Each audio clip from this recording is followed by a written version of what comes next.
This year's conference is going to be an attempt to take things forward from the last year. This year is about saying more than that we're here and that we can mobilise. This year, we want to start to develop a clear outline of what sort of independent Scotland we want. In the workshops that will take place in the morning and in the afternoon, one on the new economy and the next set on the new democracy, we want to go into detail about how exactly we can achieve wealth redistribution, democratic public ownership of our resources, a green revolution, industrial and community democracy, gender equality, peace, international justice, and better paid socially useful jobs. That's what we want to attempt to develop today.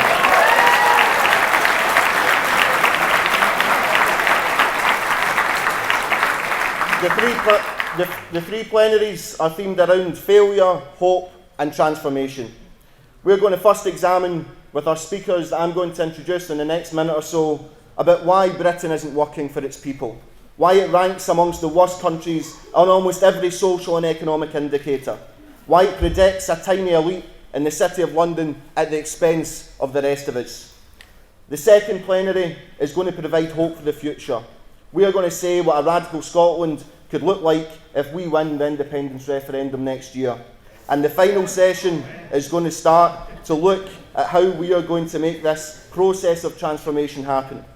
Not just how we're going to win the referendum, but how the radicals and independence movement are going to go on and to shape a new Scotland. We are going to say that when those who claim that our ideas are naive, that it's all pie in the sky, that the day after the referendum none of the things that we want to happen will happen, we are going to say that they couldn't be more wrong.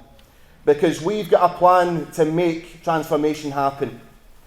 Politics won't go on the same as before because we are committed to using the energy and the momentum of this historic movement for independence to achieve real, radical social change. And part of the aim of this conference is everything that I've talked about so far. And it's ambitious, it's raising our heights way beyond where we've been for a long time in Scotland, but that's what the campaign's about, and that's what this conference is about. It's about grasping the historic moment in Scotland's history and saying something very simple, that constitutional change and economic and social change must be tied together, that the two goals must be bound into one. Independence is more than a changing of the flags, it's about changing our society, ending the privilege that exudes from the multi-millionaire cabinet sat in Westminster who are destroying the lives of people up and down this country, the services that people rely on, and ushering in an era, as David Cameron recently said, of permanent austerity. Well, we don't think so, and we're going to stand up against it, and this movement is going to make sure that our demands are put right into the mainstream of the debate. Of course, over today, with 1,000 people in 8 hours, there's going to be all sorts of views about what sort of change we'd like to see, diverse views, disagreements, debates and discussions. And we've got an impressive array of speakers, but as well as their expertise, this conference must reflect your ideas and your hopes. That's a tall order in a conference that's only going to last one day, but it's a platform from which we can launch into an extended discussion in our communities, workplaces, schools and campuses. The last couple of points before I introduce our speakers today. In those discussions, diversity of opinion is a strength. But let's also be clear that there are things that we can ensure unite us. One key message that we can send today is that it is our belief that in an independent Scotland, our key utilities and resources should be brought under democratic public control. Our jobs, to put it in one sentence, our jobs, our national infrastructure, our communities are too important to be held to ransom by a rich man in a yacht in the Mediterranean like we see with Grangemouth. This is about saying an end to the 1% and the 99% taken back what's rightfully theirs. The fundamentals that we rely on in our day-to-day life, energy, housing, education, health, transport, must be run by and for the people of Scotland and not for the profit of the super rich. Whether it's Labour or the Tories, the Lib Dems at Westminster, they've all shown themselves to be completely under the thumb of the corporations. The independence movement needs to prove that the Scottish people, that it's different and it's willing to put their interests before the interests of the super rich.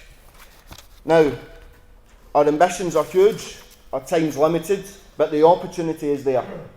We can seize this moment in Scottish political history to reshape Scotland into a country that puts people before profit.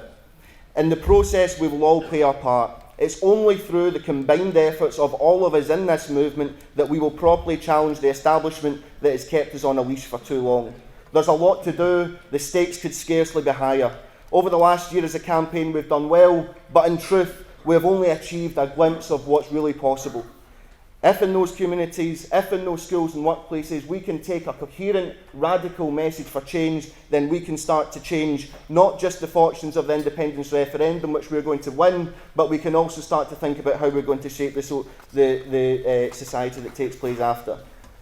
Well, our slogan is Another Scotland is Possible. This conference is about trying to start to articulate what we mean by that. How can we actually start to deliver a credible, costed alternative to neoliberalism? And our speakers that I'm now going to introduce are going to talk to you now about why exactly we feel that the British state, that Westminster, that the corporations tied to it have failed. And therefore it's a pleasure to introduce our first speaker today. That's Maggie Chapman from the Green Party, a Green Council in Edinburgh. Thank you very much.